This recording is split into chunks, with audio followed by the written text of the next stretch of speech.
Beyond Time, episode 20. Suking, sebuah suara familiar terdengar dari antara 30 kultivator di dek kapal divisi penjaga pantai. Sesaat kemudian, Zhou Qingpeng muncul dari kerumunan. Terkejut, ia melambaikan tangan memberi salam kepada Suking, lalu berbalik dengan hormat kepada pemuda di lingkaran besar kondensasi Qi dan mengucapkan beberapa patah kata. Pria muda itu mengangguk singkat. Zhou Qingpeng menangkupkan tangan, lalu melompat dari kapal perang dan mendarat di kapal terbang Suking. Sambil tersenyum, ia berkata, "Suking, aku tak percaya kita bertemu di sini, di laut lepas. Apa kau baru pulang dari perjalanan laut? Aku sudah keluar sebentar, dan aku akan segera kembali ke sekte." Suking memandang pemuda yang berdiri di dek kapal perang. "Itu bos saya," Zhou Qingpeng menjelaskan dengan bangga. "Dia Ding Xiaohai dari divisi penjaga pantai." Ia melihat ke arah kapal terbang Suking. "Apa yang terjadi? Kapal Anda dalam kondisi yang sangat buruk. Divisi penjaga pantai berwenang untuk memeriksa semua kapal, tapi saya rasa kami tidak perlu memeriksa kapal Anda." Keduanya mengobrol sebentar, hingga akhirnya Zhou Qingpeng berjabat tangan untuk mengucapkan selamat tinggal. Sebelum pergi, ia teringat sesuatu dan mencondongkan tubuh ke arah Suking. "Ngomong-ngomong," katanya pelan, "setelah kembali ke sekte, jangan pergi ke laut lepas lagi untuk sementara waktu. Divisi penjaga pantai diberitahu bahwa beberapa hal aneh telah terjadi di dasar laut. Bahkan, bosku mengatakan bahwa beberapa makhluk yang sangat mengerikan telah terlihat." Zhou Qingpeng tampak takut melaporkan informasi ini. Setelah memberikan beberapa nasihat lagi, ia melompat kembali ke kapal perang. "Makhluk mengerikan," pikir Suking sambil menangkupkan tangan dan membungkuk kepada Zhou Qingpeng di atas kapal perang. Kapal perang itu berbalik, lalu melaju ke arah lain. Di kapal perang, Ding Xiaohai memandang Suking dan kapal terbangnya, serta naga leher ular di bawah permukaan air. Ia menoleh ke Zhou Qingpeng dan berkata, "Zhou Qingpeng, temanmu itu bukan orang biasa." Zhou Qingpeng tampak terkejut sejenak, lalu merendahkan suaranya dan berkata, "Kakak Ding, beberapa waktu lalu divisi kejahatan kekerasan memasang jebakan untuk Night Dove. Ada cerita tentang seseorang yang bukan kapten, tetapi berhasil membunuh salah satu kepala persembunyian. Itu dia." Tatapan penuh pertimbangan terlihat di mata Ding Xiaohai. Mendengar perkataan Ding Xiaohai, Zhou Qingpeng menatap ke arah kapal terbang Suking, sedikit linglung. Sementara itu, Suking berdiri di atas kapalnya, tampaknya tidak terpengaruh oleh ombak yang bergulung di permukaan air. Sisa hari itu berlalu dengan cepat. Bulan terbit di atas laut yang tenang, dan bintang-bintang muncul di kubah langit, membuatnya tampak seolah-olah distrik pelabuhan Seven Blue Ties ditutupi oleh tabir kasah halus yang misterius. Dari kejauhan, 7 puncak menjulang tinggi menjulang di atas daratan, 7 mata berwarna merah darah tampak bagai penjaga yang mengagumkan. Mereka menjaga kemakmuran sekte, memastikan rakyat jelata ingin datang ke kota. Kota itu adalah tempat di mana orang-orang dapat membangun diri mereka sendiri, dan menghasilkan cukup uang untuk membayar biaya tempat tinggal. Hal itu, pada gilirannya, memastikan bahwa 7 mata darah adalah tempat yang makmur. Mata itu menebarkan ketakutan ke dalam hati orang-orang di luar, dan memastikan bahwa makhluk non-manusia dan penjahat lainnya tidak berani menimbulkan masalah. Bagi para pengikut sekte yang kejam, mereka bagaikan serangga berbisa dalam toples. Mereka yang muncul akan menjadi serigala penyendiri yang mampu bertahan hidup di dunia yang kacau. Hanya serigala seperti itu yang pantas menjadi anggota Seven Blue Ties dan berbagi keuntungan sekte. Suking menatap pelabuhan saat dia terbang semakin dekat dengan kapal terbangnya. Banyak perahu Dharma mengapung di permukaan air, dan berkas cahaya dari mercusuar bergerak ke sana kemari. Cahaya bulan, ditambah lagi dengan cahayanya, membuat air berkilauan. Seberkas cahaya tertentu berasal dari mercusuar di pelabuhan 79, dan di sanalah perahu terbang Suking yang tampak reyot itu berhenti. Sinar cahaya itu terfokus padanya, memaksanya menyipitkan mata. Melindunginya dengan satu tangan, ia mengeluarkan medali identitasnya dengan tangan lainnya. Cahaya lembut muncul dari medali identitas itu saat sebuah formasi mantra memindainya untuk memastikan identitasnya. Baru setelah itu pintu air terbuka untuk membiarkannya masuk. Sorot cahaya menjauh darinya, dan penglihatannya kembali normal. Saat ia masuk, angin sepoi-sepoi yang familiar menerpanya, mengangkat rambutnya saat ia memandang pelabuhan. Akhirnya, ia menghela napas lega. Seven Blue Ties memang tempat yang ganas dan berbahaya, tetapi jauh lebih aman dibandingkan dengan laut lepas. Setidaknya, para murid of Peak tidak perlu menghadapi musuh yang tingkat kultivasinya lebih tinggi dari mereka. "Aku kembali," gumamnya sambil mengemudikan kapal terbangnya kembali ke tempat berlabuhnya. Kepulangannya di tengah malam menarik perhatian murid-murid lain di pelabuhan 79. Seandainya orang lain, ia tak akan mendapat lebih dari sekadar tatapan. Namun, ketika para murid menyadari bahwa itu adalah Suking, banyak dari mereka melangkah ke geladak perahu Dharma mereka dan menyapanya dengan tangan terkatup. Terobosan terakhirnya, ketika Paus Naga Laut Terlarang muncul, memastikan bahwa ia terkenal di Pelabuhan 79. Para murid yang keluar untuk menyambutnya memperhatikan perahu terbang tua yang ditumpanginya, dan menyadari bahwa ia pasti telah menghadapi situasi yang sangat mengerikan. Namun, para murid Off-Peak tahu bagaimana menjaga kesopanan, dan tidak akan mengajukan pertanyaan yang tidak pantas. Karena itu, mereka semua berpura-pura tidak menyadari bahwa perahu Suking dalam kondisi yang begitu buruk.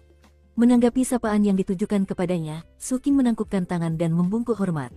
Kemudian, ketika kapal terbangnya kembali ke tempat berlabuhnya, ia melihat sekeliling untuk terakhir kalinya, melangkah masuk ke kabin, dan mulai bermeditasi.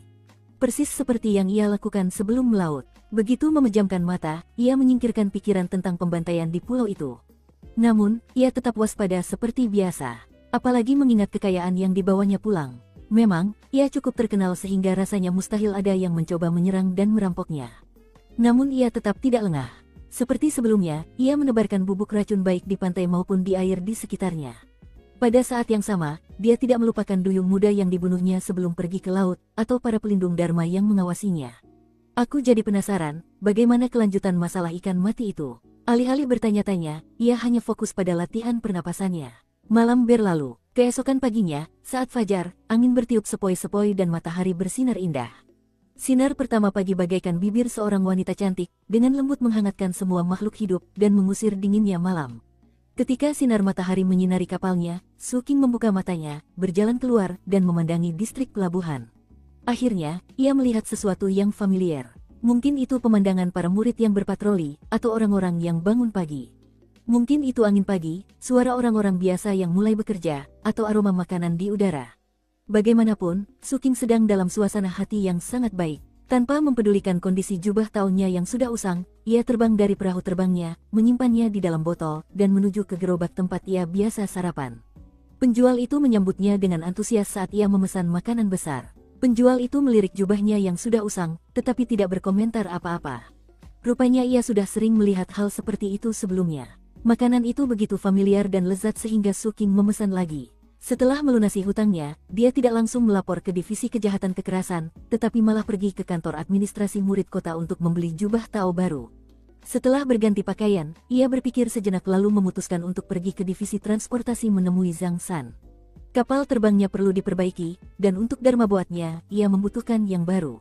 Namun, setelah mempertimbangkan berapa banyak kekayaan yang telah ia kumpulkan, ia tidak khawatir tentang hal itu. Kakak Zhang San banyak membantu saya, dan saya tidak pernah membalasnya. Saya harus menebusnya. Sambil menepuk tasnya, Suking menuju ke divisi transportasi. Saat matahari semakin terang, Suking tiba.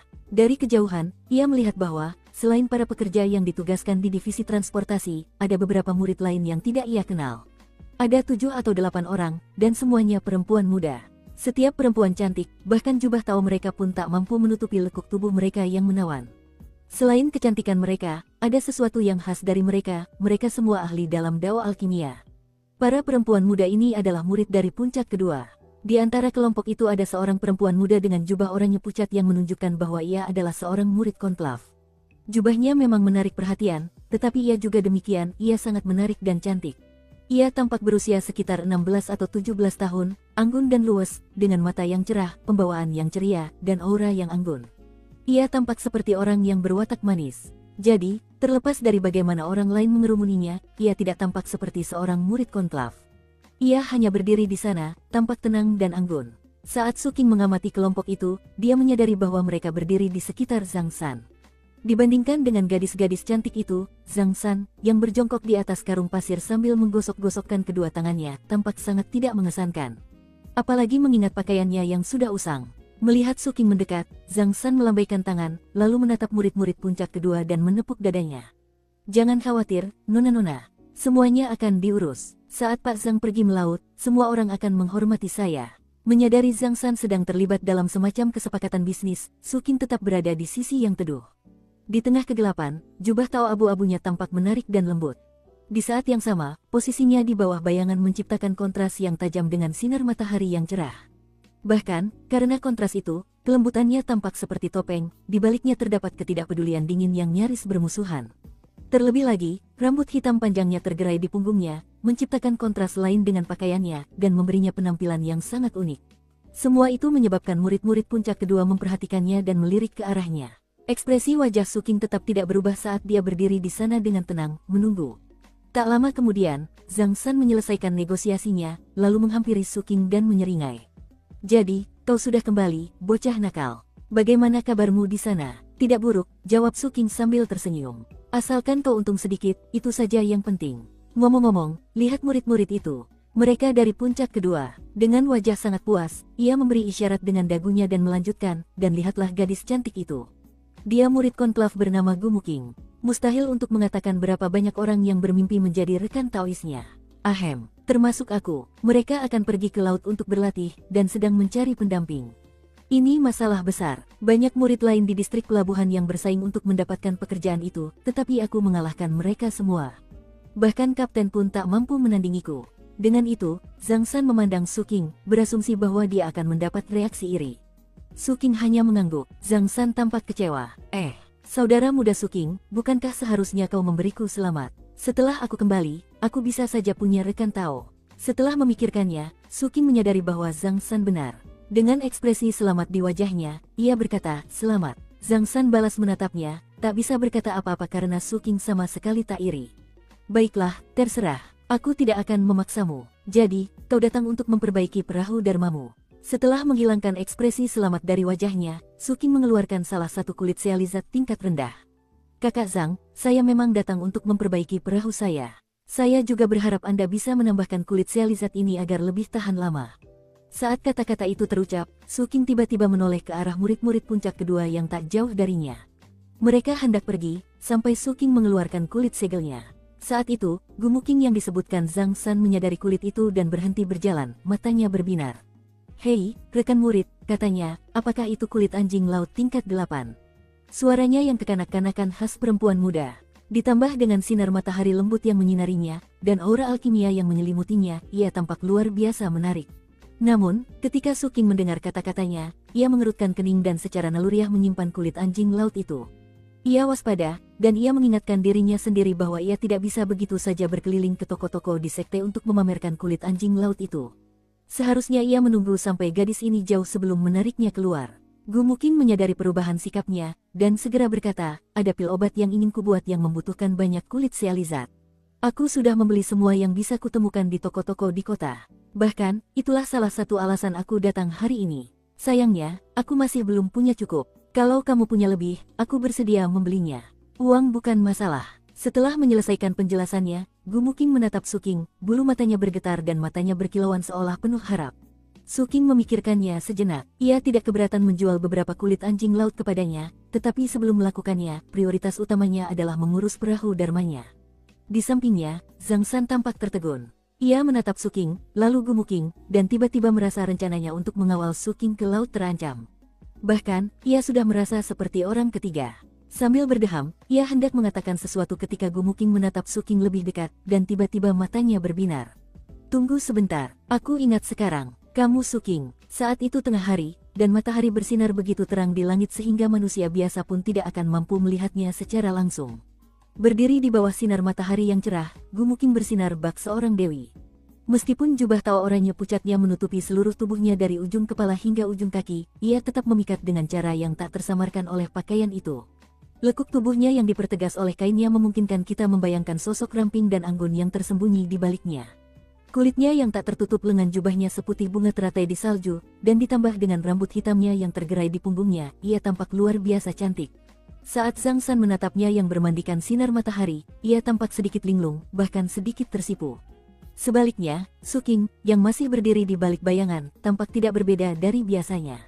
Malahan, tatapan dinginnya kini tengah mengamati leher wanita muda itu. Baginya, kecantikan wanita itu tidak penting. Ini bukan pertama kalinya dia bertemu dengannya.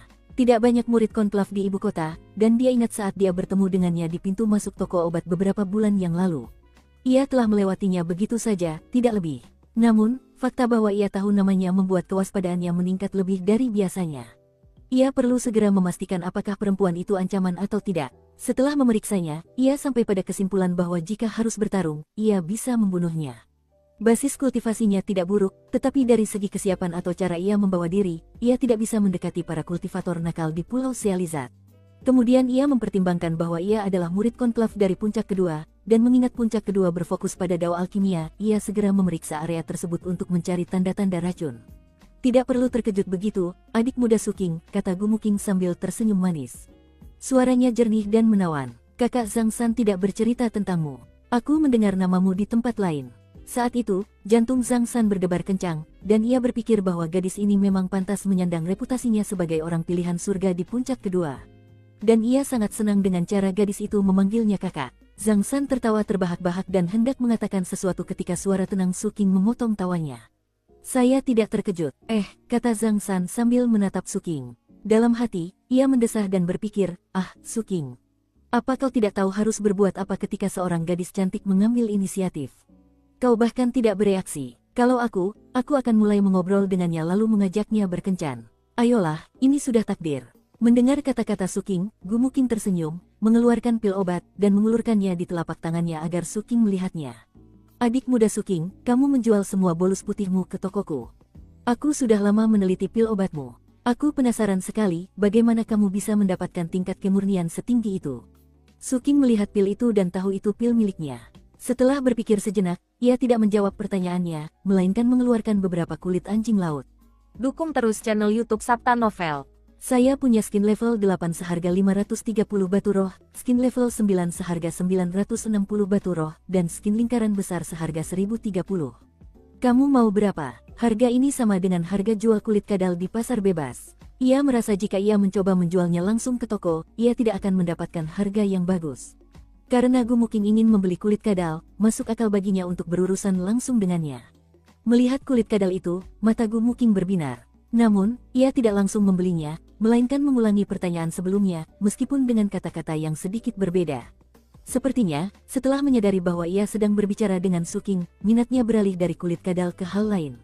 Suking mengerutkan kening, namun, ia kemudian mempertimbangkan berapa banyak bolus putih yang dibeli tokonya darinya, dan bahwa ia kini sedang mempertimbangkan untuk membeli kulit kadalnya, ia memutuskan untuk menjawab pertanyaannya dengan sabar.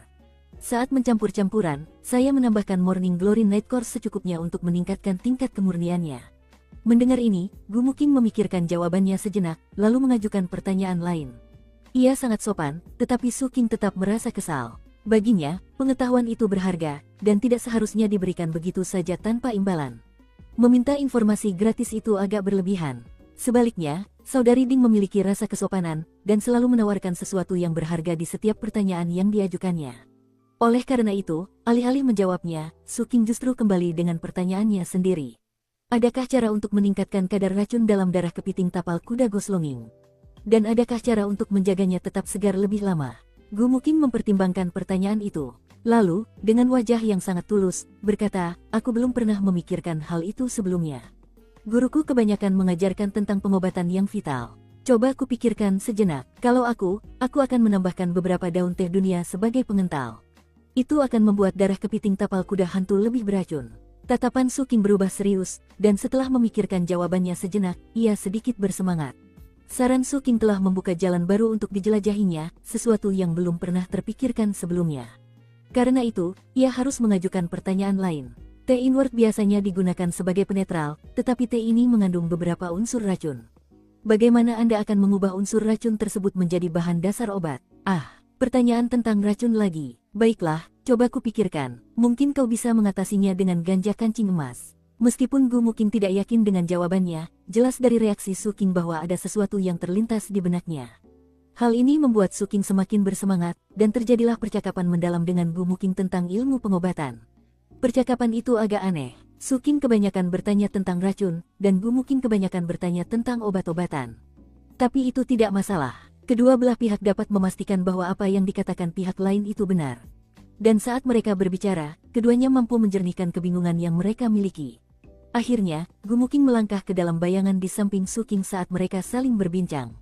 Waktu berlalu, di bawah sinar matahari, seorang pemuda tampan nan anggun berdiri bersama seorang wanita muda yang cantik dan bersemangat. Bagaikan lukisan indah yang hanya dirusak oleh Zhang San yang berdiri di sana dengan pakaian kerjanya yang kotor. Zhang San tercengang melihat apa yang terjadi. Melihat mereka berdua, ia mendesah dalam hati dan berpikir bahwa menjadi tampan memang merupakan keuntungan besar. Terlebih lagi, ia mulai mengkhawatirkan perjalanan lautnya. Namun, Suking baru saja kembali dari pelayaran, dan kemungkinan besar tidak akan berlayar lagi dalam waktu dekat. Sambil menghela napas lega, ia berkata, "Hei, adik Suking, bagaimana kalau kau berikan perahu Dharmamu? Sepertinya kalian berdua belum akan selesai mengobrol dalam waktu dekat. Aku bisa mulai mengerjakannya sementara waktu." Suking menangkupkan kedua tangannya dengan hormat kepada Zhang San, lalu mengeluarkan botol berisi perahu terbang itu dan menyerahkannya kepadanya. Zhang San mengambil botol itu tanpa berpikir panjang. Lalu ia melihat ke bawah, dan matanya terbelalak ketika melihat hanya ada satu kapal terbang bobrok di dalamnya. Bukankah ini perahu terbang dari dalam Dharma Boat? Di mana Dharma Boat yang sebenarnya? Hancur, kata Suking dengan tenang, lalu dia berbalik ke Gumuking dan bertanya tentang sesuatu yang berhubungan dengan dao racun. Zhang San menarik napas tajam sambil menatap botol kecil itu. Saat itulah ia mulai menyadari bahwa Suking pasti pernah menghadapi beberapa situasi mematikan saat berada di laut. 4 jam berlalu, akhirnya, cahaya senja matahari terbenam membuat daratan dipenuhi bintik-bintik campuran terang dan gelap. Gumuking tampak ingin terus berbicara, tetapi Suking mengakhiri percakapan dan juga menyelesaikan transaksi kulit anjing laut dengannya. "Terima kasih banyak telah menjelaskan semua itu, saudara muda Suking. Hari sudah mulai malam, jadi saya pamit dulu. Saya ingin kembali dan mencoba beberapa hal yang Anda sarankan mengenai bolos putih. Saya masih berpikir itu akan sulit. Lagi pula, saya sudah mencoba berkali-kali, tetapi tidak pernah berhasil mencapai tingkat kemurnian setinggi Anda." Gumuking tampak agak frustrasi. Adapun Suking, ia berpendapat bahwa sebagian kesuksesannya berkat bimbingan Grandmaster Bai, dan sebagian lagi karena ia tidak memiliki mutagen. Berkat mutagen, pil obat yang ia racik akan memiliki energi kotor yang lebih sedikit, sehingga hasilnya akan lebih murni. Tentu saja, hal itu tidak akan ia ungkapkan kepada siapapun. Sambil menggelengkan kepalanya, Gumuking berbalik untuk pergi, tenggelam dalam pikirannya. Suking memberi hormat dengan hormat, lalu memperhatikan kepergiannya. Ia telah mendapatkan banyak manfaat dari percakapan mereka, dan itu memberinya pemahaman yang lebih mendalam tentang Dao of Poison. Selain itu, ia sekarang memiliki beberapa arah baru yang ingin dijelajahinya. Setelah Gumuking pergi, Zhang San kembali. Sambil mendesah khawatir, ia berkata, "Jadi, Suking, perahumu, ini bukan pekerjaan mudah. Aku bahkan tidak punya cukup batu roh di tabungan untuk menutupi semuanya. Intinya, kau butuh perahu baru. Biayanya pasti mahal." Suking tidak menjawab apapun. Ia hanya melihat sekeliling untuk memastikan mereka sendirian, lalu mengeluarkan 3 kulit kadal dewa. Begitu Zhang San melihatnya, ia langsung gemetar. Semua kekhawatirannya sirna, dan matanya terbelalak lebar. Melihat cahaya keemasan yang terpancar dari kulitnya, ia menarik napas dalam-dalam, lalu berkata, "Itu." Tanpa berkata apa-apa lagi, ia meraih Suking dan menariknya masuk ke dalam gudang. Begitu masuk, ia mengulurkan tangan gemetar untuk mengambil kulit kadal itu. Sambil memeriksanya dengan saksama, ia mulai bernapas berat, hingga akhirnya ia menatap Suking. "Kulit kadal dewa, itu dari segel Foundation Establishment, tapi aku bahkan bisa merasakan aura inti emas. Benda-benda ini sangat berharga. Kalau kau pamer di depan umum, bisa-bisa terjadi pembantaian massal. Bagaimana kau bisa mendapatkannya?" "Aku menang dalam pertarungan," jawab Suking tenang. "Apakah itu cukup untuk membeli Dharma Boat baru?" Melihat ekspresi wajah Suking, pupil Zhang San mengecil. Ia menyadari ada banyak pertumpahan darah di balik penjelasan Suking, dan akhirnya menyadari mengapa Suking pergi melaut dengan perahu Dharma dan kembali dengan perahu terbang. "Sudah lebih dari cukup," kata Zhang San. "Dengan ini, aku bisa membuatkanmu perahu Dharma yang akan sangat menakjubkan. Tapi aku butuh waktu. Kembalilah besok." Mata Zhang San berbinar-binar. Ia tahu bahwa dengan keilahian yang terkandung dalam kulit kadal ini, ia dapat menciptakan perahu Dharma yang akan menjadi mahakarya, sesuatu yang belum pernah ia ciptakan sebelumnya. Suking mengangguk, lalu mengeluarkan sekitar 5.000 catatan spiritual dan menyimpannya. Setelah berpikir sejenak, ia mengeluarkan 10.000 batu spiritual lagi dari tas penyimpanannya, dan juga menyimpannya. Banyak batu spiritual yang berlumuran darah. Melihat mereka, mata Zhang San terbelalak lebar, dan jantungnya berdebar kencang. Dengan ekspresi aneh di wajahnya, ia bertanya, "Berapa banyak orang yang kau bunuh?" "Tidak banyak," jawab Suking. "Kalau kamu pakai semua batu rohmu untuk perahu Dharma baru, apa yang akan kamu pakai untuk kultivasi? Lagi pula, apa kamu benar-benar percaya padaku? Ada seseorang yang berutang beberapa ribu batu roh kepadaku. Aku akan menagihnya malam ini." "Soal kepercayaan, Kakak Zhang San, aku cukup yakin barang-barang yang kau simpan di gudangmu jauh lebih berharga daripada yang baru saja kuserahkan. Sambil menggenggam tangan Zhang San, dia berbalik dan pergi. Hari sudah malam, dan semuanya cepat berubah gelap. Sambil memperhatikan Su Qing berjalan menjauh, Zhang San berpikir, ada orang di luar sana yang berutang ribuan batu roh padanya. Lagi pula, mengingat betapa dia percaya padaku, mustahil aku akan mengambil apapun darinya. Aku sudah berkorban untuknya, jadi aku akan mendukungnya sampai akhir. Saat senja tiba di Plank Springway, pemilik penginapan tua itu duduk di sana dengan puas, menghisap pipa dan menikmati perasaan sukses. Aku benar-benar menang kali ini, katanya. Kulit kadal tingkat menengah Foundation Establishment. Benda ini bernilai 5.000 batu roh.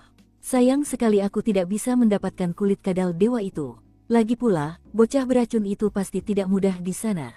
Semakin aku memikirkan dia pulang dengan tangan kosong, semakin lega perasaanku. Hahaha, aku sudah lama tidak buka. Aku yakin malam ini akan banyak pelanggan.